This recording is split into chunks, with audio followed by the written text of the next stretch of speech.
The mighty Himalayas that separate the plains of India from the flat highlands of Tibet.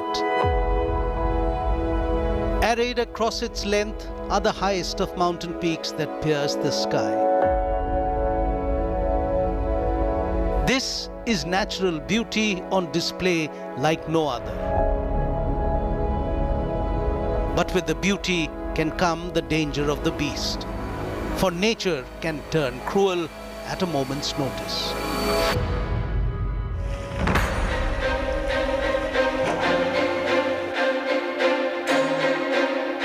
Landslides, floods, cloudbursts and avalanche. The Himalayas is often witness to the destructive potential of natural disasters.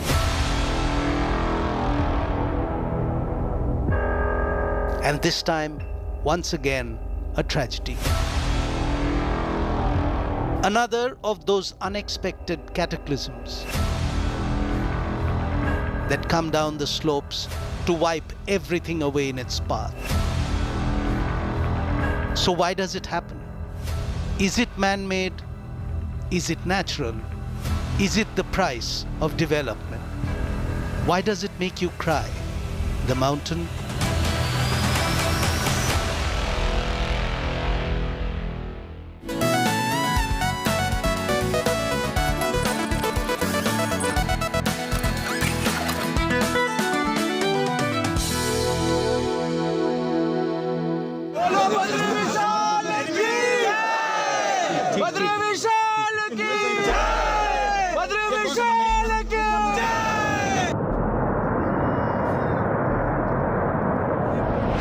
देखिए भाई तूफान आ रहा जबरदस्त company की तरफ जा रहा है ये आवाज है सर जैसे ब्लास्टिंग तो सर ये मतलब पूरा उछल गए सर बिल्डिंग कंपनी का जो कंपनी था यहाँ पर तो मैंने वहाँ से आवाज मारा ऊपर गांव से जब मैंने आवाज मारा तो कुछ लोग ने तो बिल्डिंग से उछाल मार दिया क्या खतरनाक आ रहा है ये अरे जल्दी आ पत्थर आए मेरे ऊपर से पर मैं खाली जबरदस्त भाग के यहाँ तक आई और आपकी जो सास थी वो सांस वहाँ दब गई मेरे सामने ही दब गई नीचे सास के साथ थे खेत जाल के थे थोड़ा सा आवाज आया थोड़ा हवा जैसा आवाज आया फिर मैंने ऐसा देखा तब तक वो बहुत सैलाब आ रहे बड़े बड़े पहाड़ टूट के आ रहे The morning of 7th of February, residents of Raini village in Uttarakhand's Chamoli district woke up to a nightmare. A portion of the Nanda Devi glacier broke off, triggering a series of tragic events. Company की तरफ जा रहा है ये An avalanche caused flash floods in the Dhauli Ganga, Rishi Ganga and Alaknanda rivers. As the deluge of silt and muck swept through the surrounding areas, it was the quaint Garhwali village of Raini that bore the brunt of the deluge. पता ना हवा से मैं उड़ के इधर तक पहुंच गई उसके बाद मैंने कुछ नहीं देखा भयंकर सैलाब एक ही बार देखा मैंने इतने हाथ उसके बाद मेरे को हवा नहीं तो आपकी साथ जो आपके साथ थी वो कहाँ थी वो उसी समय दब गई थी एक ही सैलाब से और आप उनको बचा नहीं पाई ना खुद को कैसे बचाया आप मैं अब पता नहीं मेरे को भगवान ने बचाया होगा मैं तो हवा से उड़ के आई जो कि हमको ऊपर से तपोवन से फोन आ गया था कि आप हट जाइए वहाँ पे जो है ऊपर से ही ग्लेशियर टूट गया है हमने सोचा कि शायद से डैम का पानी छोड़ा जा रहा है और इसी के तात्पर्य में हमने देखा कि शायद से कम ही पानी होगा As the sludge made its way through the valley, it took down two massive structures, two under construction hydropower projects, NTPC's Tapovan Vishnugad Hydel project and the Rishi Ganga Hydel project got severely damaged by the flash floods. As water brought debris of the projects along with it, people who were working in the Tapovan tunnel got stuck. The debris blocked the entry to the tunnel.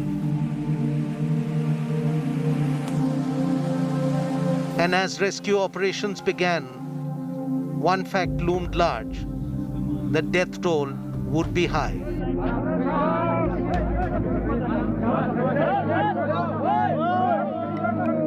34 multiple agencies raced against time to reach 25 to 35 workers trapped inside the tunnel. At least 174 people remain missing. Debris and slush from the broken hydro project also washed away a suspension bridge, severing connectivity with 11 villages. No, the strategic road that connects to the Niti has been washed away. And now I'll take you to the exclusive visuals, first images on India Today from the village, Raini village, which was the epicenter of this entire flashpoint where this avalanche triggered the massive flash flood. That's the strategic highway of Niti, which connects Chamoli entire district, has been washed away. And these visuals explaining the gravity of the devastation. Completely there were several visuals. And of course, this is the river Rishi Ganga, as the Rishi Ganga power project was located, and now it is all under debris. That's only a plain surface, nothing is visible.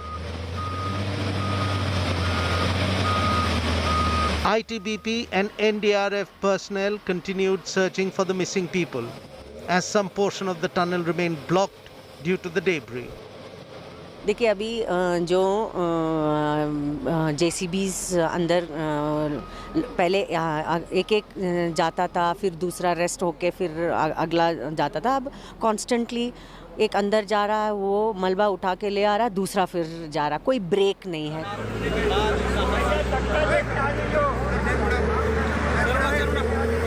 जैसे कि हम outfall intake tunnel पे थे, तो हम face पे काम कर रहे थे. तो फेस पे जैसे ही काम चला तो हम फेस पे क्राउन लगा रहे थे सर. क्राउन लगाते एक खाली आवाज आई कि बाहर निकलो निकलो निकलो. हमने सोचा पता नहीं क्या हो गया. जैसे हम बाहर दौड़ने लगे तो वैसे ही पानी का बहाव इतना ज्यादा था कि सीधा फोर्स सीधा टनल के मतलब मुंह पे घुस गया. हम बाहर नहीं निकल पाए, जिसके कारण तो हम लोग तो इधर टनल में काम करने के टाइम में पानी आ गया, अब टनल में फंस गया. इसी के टाइम में ITBP रेस्क्यू टीम आके हमारे को बचा दिया.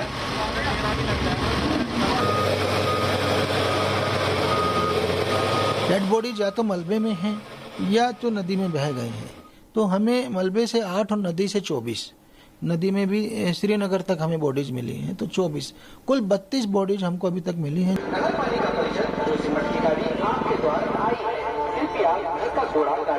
Living conditions in the Chamoli region have worsened since the disaster.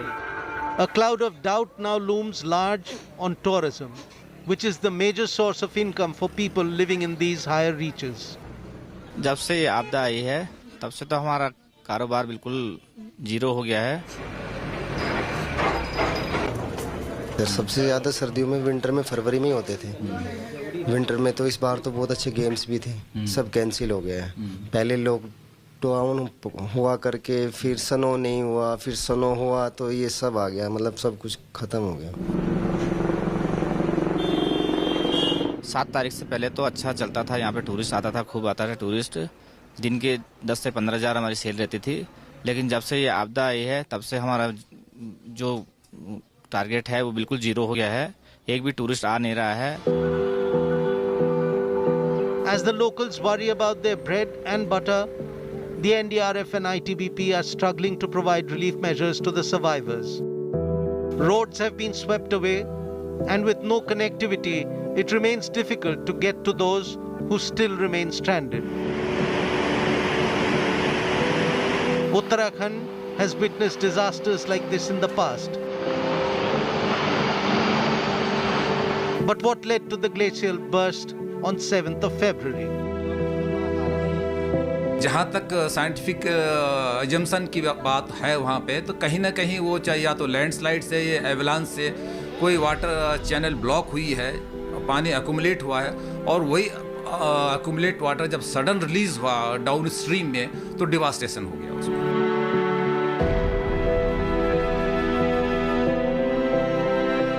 तो हुआ क्या है कि रौंथी घाट जहां से निकलती है, वहां से रौंथी पीक जिसको बोलते हैं, वहां से एक ग्लेशियर का काफी बड़ा चंक, या जिसको आप स्नो एवलांच बोल सकते हैं, वो भी टूटा होगा. और वो टूट करके गिरा है एक छोटी सी एक ग्लेशियर लेक में, और उस ग्लेशियर लेक को उसने तोड़ते हुए वहां से वो पानी लाया.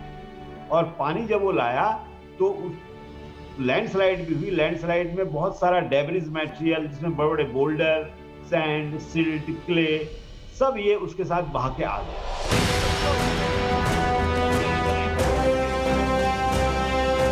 बेसिकली जो ये बोल रहे ग्लेशियर का पार्ट टूटा, ये ग्लेशियर नहीं, ग्लेशियर के साथ साथ जो है ग्लेशियर तो नहीं टूटा, पहले रॉक मास टूटा है, एक बड़ा सा रॉक मास टूटा है। उस रॉक मास की वजह से क्या हुआ है, उस रॉक मास के ऊपर से ग्लेशियर इंटैक्ट था। तो ग्लेशियर इंटैक्ट होने की वजह से क्या हुआ कि ये रॉक मास जब टूट करके नीचे आया तो ग्लेशियर भी इसके साथ नीचे आया है। फिर अगेन ये रॉक मास और जो बड़ा सा रॉक मास और जो उसके ऊपर जो ग्लेशियर्स था, हैंगिंग ग्लेशियर था, ये टूट करके जब नीचे आया तो इसने जो है उस जो इम्पाउंडिंग वहाँ पे जो लेक बनी थी उस लेक को ब्रस्ट कर दिया, और जिसकी वजह से ये डिजास्टर आ गया। क्योंकि इतना अमाउंट ऑफ वाटर और सेडिमेंट्स बिना पानी के या बिना लेक फॉर्मेशन के नहीं आ सकते।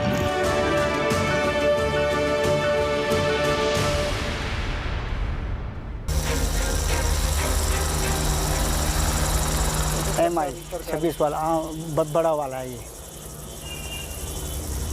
इसको बोलते हैं 26 MI, ये वाला है वो ये गोचर रुकते हैं। ये वहाँ उतरे थे तब वहाँ इन लोगों ने बहुत सप्लाई किया ना, हमको तो वो लाए, मैंने हेरिटेज वाला लाया था वहाँ से ऊपर केदारनाथ से, मैंने हिमालय वाले जो है ना उन्होंने हमको बैठाया, गुप्तकाशी में छुड़ाया।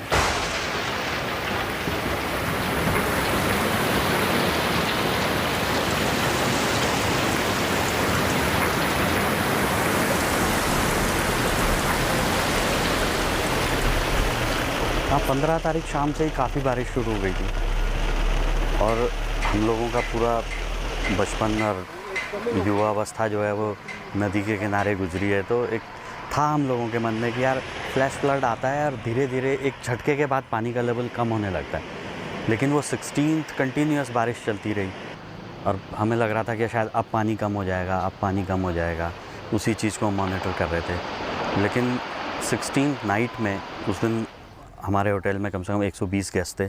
मैंने डिनर के बाद उनसे मीटिंग की और उनसे कहा कि भाई मुझे लग रहा है कि पानी बहुत ज़्यादा बढ़ रहा है, कुछ खतरे का अंदेशा मुझे हो रहा है। लगभग 7 बजे के करीब हमारे बिल्डिंग का एक पार्ट कोलैप्स हो गया और उसके 2-3 घंटे के बाद एक दूसरा ब्लॉक था वो भी कोलैप्स हो गया।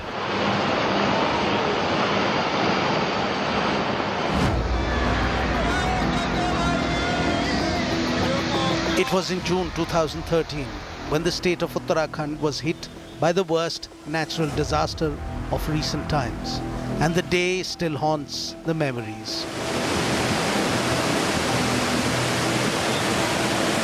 Widespread and heavy rains led to flash floods in all the major river valleys of the state, wiping settlements and destroying lives.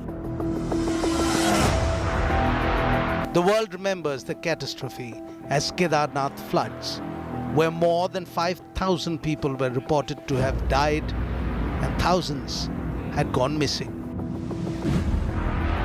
Over 4,200 villages of Uttarakhand were gravely affected by the devastation. It is believed that the 2013 floods were the worst natural calamity to hit India since the tsunami of 2004. Death and destruction caused by the flash floods was unprecedented across the state of Uttarakhand. In terms of rainfall, the total annual rainfall is more or less constant for the last, let's say 40 or 45 years. But what we have observed is that the incidences of extreme climate event like excessive rainfall in 2013 have increased a lot, and that's why we have higher flash flood, higher cloudburst, higher landslide lake outburst flood, higher glacial lake outburst flood. Tourism, other than hydropower, is one of the major contributing factors of revenue for the state of Uttarakhand and is aggressively being promoted and advertised by the government. Since Uttarakhand was carved out as a separate state in the year 2000, the local economy in the region has relied heavily on income generated during the Char Dham Yatra season. तीर्थयात्री आएगा तो automatic market में जाएगा तो उनको भी उससे फ़ायदा होता है। तो बेसिकली वो एक चेन है, होटलियर से लेकर के और एक सब्जी वाले तक की पूरी चेन है कि हमारे यहाँ गेस्ट आएंगे, हम सब्जी खरीदेंगे, सामान खरीदेंगे, तो वो एक इकोनॉमी को चलाने का एक सिस्टम है कि भाई सब लोगों का एक पहिया है वो कि जो घूम रहा है।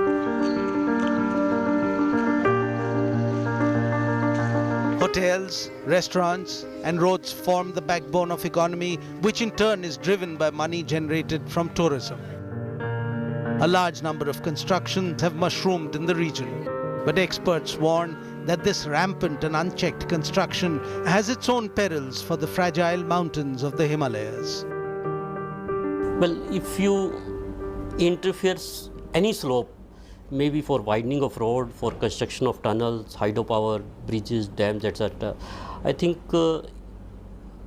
all these factors lead to destabilization of slope or to landslides. पहले वाला हिसाब तो कुछ और था।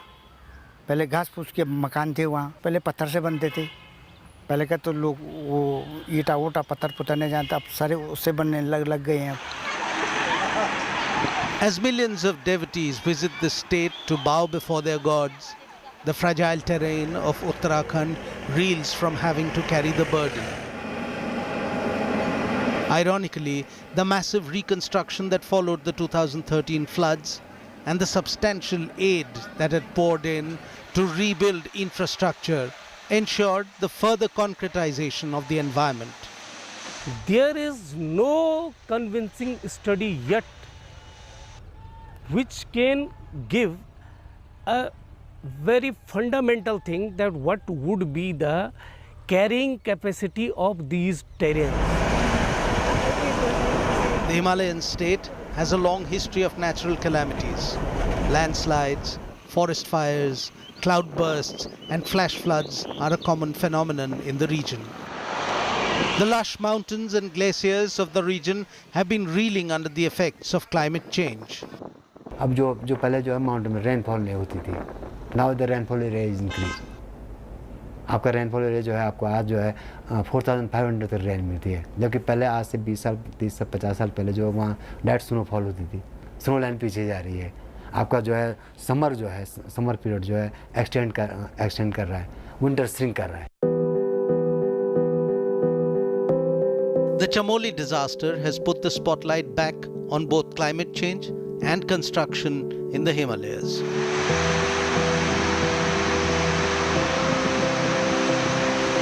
An expert group appointed in 2012 by the Indian government had recommended that dams should not be built in the Alaknanda Bhagirathi basin, including the one on the Rishi Ganga.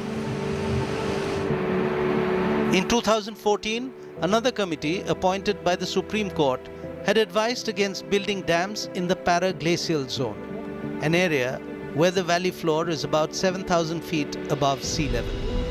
The residents of Reni village too had been opposing the construction. हम लोगों ने इस company का विरोध शुरू से ही किया है। जब 2006 में ऋषि गंगा हाइड्रो प्रोजेक्ट आया तो हम लोग कई बार शासन प्रशासन को ज्ञापन दिया, यहाँ पे धरने पे बैठे, लेकिन हम लोगों का आज तक कहीं सुनवाई नहीं हुआ। The people of Reni now demand to be relocated. इतने सालों में आपके इलाकों में क्या बदला? जो मांग थी आपकी इस परियोजना को लेकर के या विस्थापन को लेकर के, कितनी पूरी हुई, कितनी अधूरी? देखिए साहब, विस्थापन की तो यहाँ पर कई बार 71 में आपने सुना होगा, इससे थोड़ी सी छोटी आपत्ति थी, तब भी गांव वालों ने सरकार को जता दिया था। आपदा आई थी पहले? अरे साहब, पहले 71 में कितना बड़ा आया? हाँ, 27 जुलाई को कितने को आया था? 27 जुलाई 1971। तो बहुत बड़ा आया था यहाँ। तो जो यहाँ कोई परियोजना नहीं थी, तब यहाँ कोई परियोजना नहीं थी। तो क्या हुआ कि उसके बाद धीरे धीरे थोड़ी बहुत सरकार ने भी दी, लेकिन जो चीज होना मूलभूत जो होना चाहिए, अब आपने देखा कि कल यहाँ पर कट जाता तो पूरा गांव नीचे आ जाता, क्योंकि इसी पर टिका हुआ है गांव। और इस आधार पर अगर ये कट जाएगा तो इसलिए हमारी अब सबसे अच्छी पहली मांग रहेगी कि आप हमको गांव के लिए विस्थापन की व्यवस्था करें। We have large number of the rivers, we have the large number of the glaciers, glacial fed rivers in this particular region. Moreover, the valleys are very confined, and these valleys are also they have high peak. Then what happens in the rainy season? the moisture, which we call cloud finally, it is unable to go up or cross the hilltop, and it bursts. So we have such type of the landform in this particular region. That's why we face more calamity as compared to the other Himalayan region.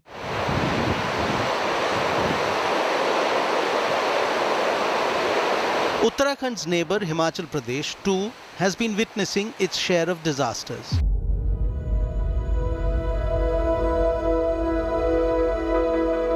And experts are warning that more Chamoli-like disasters could be on their way. In the river basins of Chenab, Beas and Satluj, glacial lakes are on a rapid rise as more glaciers melt and landslides.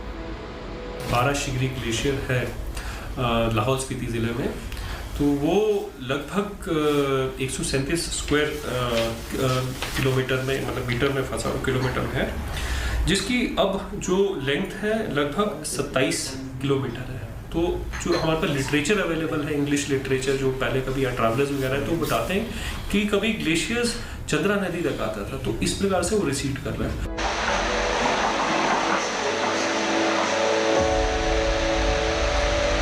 The fight for development, for economic gains versus environmental damage is on in the Himalayan states of India. Uttarakhand currently has 7 hydropower projects. Himachal has 11, while construction and investigation for more projects are underway. But it isn't just hydropower that is accounting for construction. Several mining projects in proximity to protected areas, road construction, development for tourism is also picking up pace. But in the final count, who is it going to benefit? Higher Himalaya is very sensitive.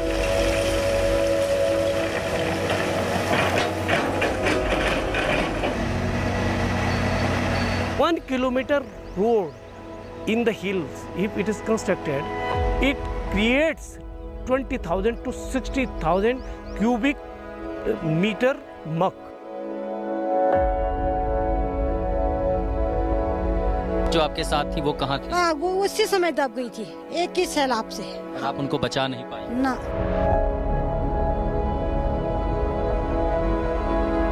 This was the climatically induced disaster which happened on 7th.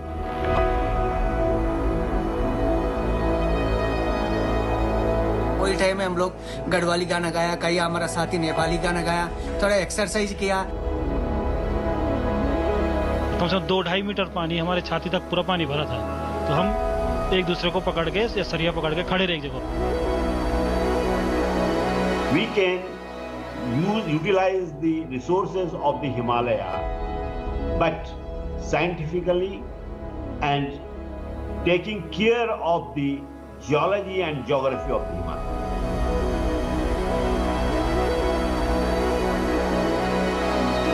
हमारी जो team है, हम सबसे पहले अपनी team को निकालेंगे, last में मैंने, और निकलने के बाद मैंने जयकारा लाया।